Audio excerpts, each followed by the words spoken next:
Hello investors, आपने stock market में कई सारे फ्रॉड होते हुए सुने होंगे, like scam 1992, housing bubble bust, insider trading, stock manipulation. आज उन्हीं फ्रॉड में से एक हम बात करने वाले इनसाइडर ट्रेडिंग के बारे में। आज हम बात करने वाले कि इनसाइडर ट्रेडिंग क्या होती है और इसको कैसे करते हैं, एंड मोस्ट इंपॉर्टेंट थिंग कि इंडिया में इनसाइडर ट्रेडिंग लीगल है या फिर इनलीगल। अब सबसे पहले हम समझते हैं कि इनसाइडर ट्रेडिंग आखिर होती क्या है। जब भी आप किसी कंपनी के स्टॉक में इन्वेस्टमेंट करते हैं तो आप उस कंपनी का पास्ट ट्रैक रिकॉर्ड जरूर चेक करते होंगे कि उस कंपनी ने अभी तक कैसा परफॉर्मेंस किया है और उस कंपनी का फ्यूचर का प्लान और गोल क्या है। और इसके अलावा आप उस कंपनी से रिलेटेड न्यूज़ और इन्फॉर्मेशन को भी चेक करते हैं कि उस कंपनी ने क्या स्टेप लिए अपने बिजनेस को ग्रो करने के लिए।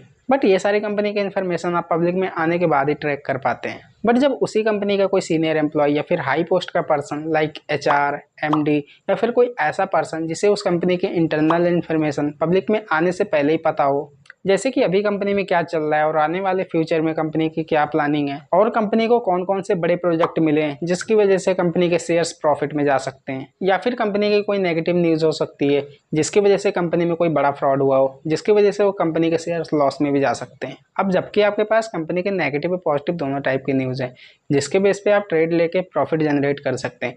इसी को कहते हैं इनसाइडर ट्रेडिंग, या फिर आप यूँ कह सकते हो कि नॉन पब्लिक इनसाइड इन्फॉर्मेशन के बेस पर स्टॉक एंड सिक्योरिटी में ट्रेड करना इनसाइडर ट्रेडिंग कहलाता है, जो कि इंडिया में इनलीगल माना जाता है। अब सवाल आता है कि इनसाइडर ट्रेडिंग इंडिया में क्यों इनलीगल माना जाता है, ऐसा क्या गलत है कि जिसकी वजह से इंडिया में इनसाइडर ट्रेड इनलीगल है। अब जैसा कि आज की डेट में स्टॉक मार्केट में लाखों लोग इन्वेस्टमेंट और ट्रेड करते हैं जो कि पब्लिक में अवेलेबल डाटा को एनालाइज करके इन्वेस्टमेंट और ट्रेड करते हैं, जिसकी वजह से वही सेम इन्फॉर्मेशन और न्यूज़ इन्वेस्टर्स को मिलती है जो पब्लिक में अवेलेबल है। बट इनसाइडर ट्रेडिंग में आपके पास कंपनी की इंटरनल इन्फॉर्मेशन होती है जो कि बाकी किसी इन्वेस्टर ट्रेडर के पास नहीं होती है। तो यहाँ पे आपको एक एक्स्ट्रा बेनिफिट मिल जाता है जो कि बाकी इन्वेस्टर और ट्रेडर के लिए अनफेयर है, बिकॉज सेबी के अकॉर्डिंग सभी के लिए सेम और इक्वल अपॉर्चुनिटी होनी चाहिए। इंडिया में इनसाइडर ट्रेडिंग इसलिए भी इनलीगल है बिकॉज ऐसा करने से सभी ट्रेडर और इन्वेस्टर का विश्वास सेबी और स्टॉक मार्केट से उठ जाएगा। इसलिए सेबी ने इसके खिलाफ सख्त रूल बनाए हैं। जैसे सेबी ने एक रूल बनाया, SEBI prohibition of insider trading regulation 2015, और इस रूल के अकॉर्डिंग इनसाइडर ट्रेडिंग को एक क्राइम माना जाता है। और जैसे ही सेबी को इनसाइडर ट्रेडिंग की कहीं से भी इन्फॉर्मेशन मिलती है तो वो तुरंत वहाँ पे इन्वेस्टिगेशन स्टार्ट कर देती है।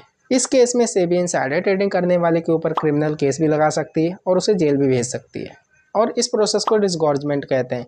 और सेबी इनसाइडर ट्रेडिंग करने वाले के ऊपर हैवी पेनल्टी भी लगा सकती है और आपने इनसाइडर ट्रेडिंग के थ्रू जो भी प्रॉफिट बनाया है उसको वो जब्त भी कर सकती है।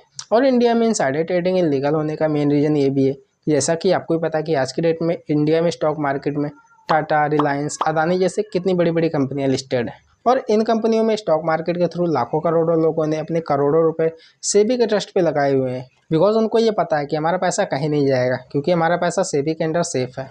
और जैसा कि आपको पता है कि आज की डेट में जो भी कंपनियां स्टॉक मार्केट में लिस्टेड है उनकी सारी इन्फॉर्मेशन और न्यूज़ पब्लिक में ट्रांसपेरेंटली अवेलेबल है। तो सेबी चाहती है कि आप खुद की रिसर्च करके स्टॉक मार्केट में इन्वेस्टमेंट और ट्रेड करो, ना कि आप इनसाइडर ट्रेडिंग का सहारा लो। बट सेबी के इतने स्ट्रिक्ट रूल के बावजूद भी सन 2010 में राजरत्नम का केस सामने आया था, जिसमें प्रूफ हुआ था कि राजरत्नम ने कंपनी के इंटरनल इन्फॉर्मेशन के बेस पे इनसाइडर ट्रेडिंग करके प्रॉफिट बनाया था। और सन 2021 में सेबी ने एचयूएल के कुछ एम्प्लॉय पर इल्ज़ाम लगाया था कि उन्होंने कंपनी के प्रॉफिट के इंटरनल इन्फॉर्मेशन का इस्तेमाल शेयर को खरीदने और बेचने के लिए किया था। जैसा कि आपको पता है कि आज के डेट में इंडिया में गवर्नमेंट जिन चीज़ों पे रोक लगाती है कि ये चीज़ नहीं होनी चाहिए, इंडिया में वो चीज़ ज़रूर होती है। वैसे आपको इन्फॉर्मेशन कैसी लगी आप मुझे कमेंट बॉक्स में बता सकते हैं। You can share this video to spread the awareness. Thank you.